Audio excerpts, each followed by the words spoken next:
Halo, selamat malam pemirsa. Apa kabar Anda hari ini? Semoga dalam kondisi baik. Saat ini Anda tengah menyaksikan Kabar Hari Ini akan menghadirkan sejumlah informasi baik dari dalam negeri hingga mancanegara. Bersama saya Yohana Gabriela dan inilah Kabar Hari Ini selengkapnya untuk Anda.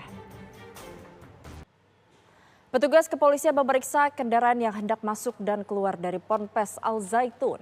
Polisi pun memeriksa barang yang dibawa oleh para pengendara dari dalam maupun dari luar yang hendak masuk ke Ponpes Al Zaitun. Sementara Bareskrim Polri tengah melakukan penggeledahan di Pondok Pesantren Al Zaitun. Untuk mengetahui kondisi terkini di Pondok Pesantren Al Zaitun Indramayu, Jawa Barat, sudah ada rekan Opih Riharjo. Selamat malam pemirsa. Setelah pimpinan Pondok Pesantren Al Zaitun Panji Gumilang ditetapkan sebagai tersangka dan ditahan, banyak yang bertanya-tanya bagaimana nasib para santri di ponpes tersebut. Pemerintah, baik itu pemerintah pusat dan provinsi, telah berkoordinasi membahas pengelolaan Ponpes Al Zaitun. Penyidik dari Direktorat Tindak Pidana Umum Bareskrim Polri, tim penyidik Pusat Polisi Militer Puspom TNI bersama tim penyidik Komisi Pemberantasan Korupsi KPK menggeledah kantor Badan Nasional Pencarian dan Pertolongan Basarnas di kawasan Kemayoran, Jakarta Pusat. Ada kembali di Kabar Hari Ini pemirsa.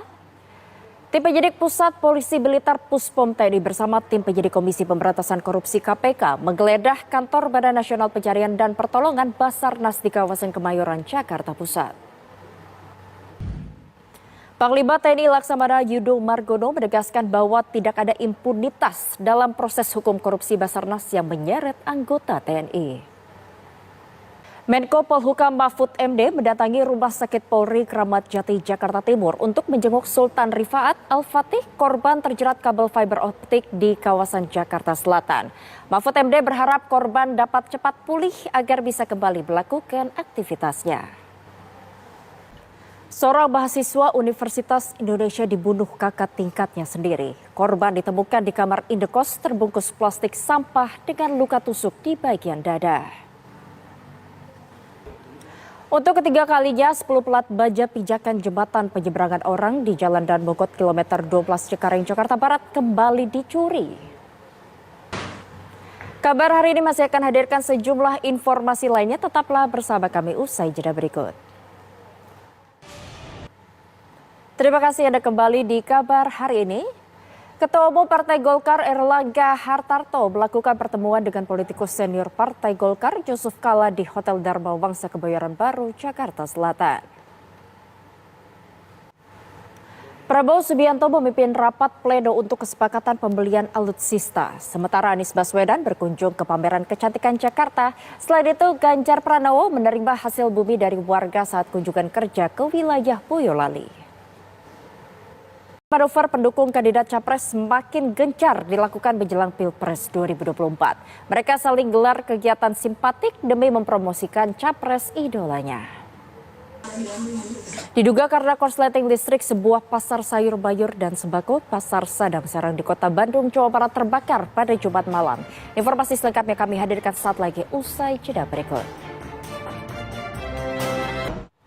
Anda kembali menyaksikan Kabar Hari Ini.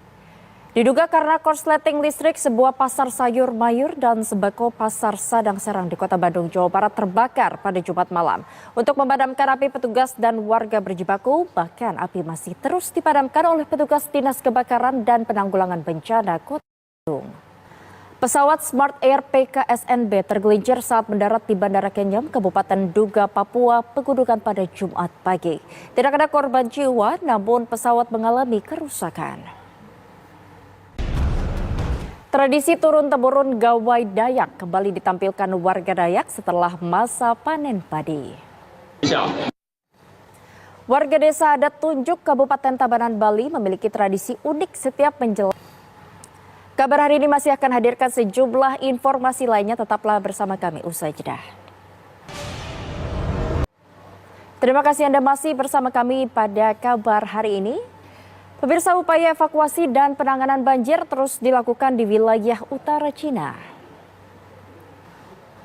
Informasi tadi menjadi penutup jumpa kita pada Kabar Hari Ini. Saya Yohana Gabriela pamit undur diri. Terima kasih dan sampai jumpa.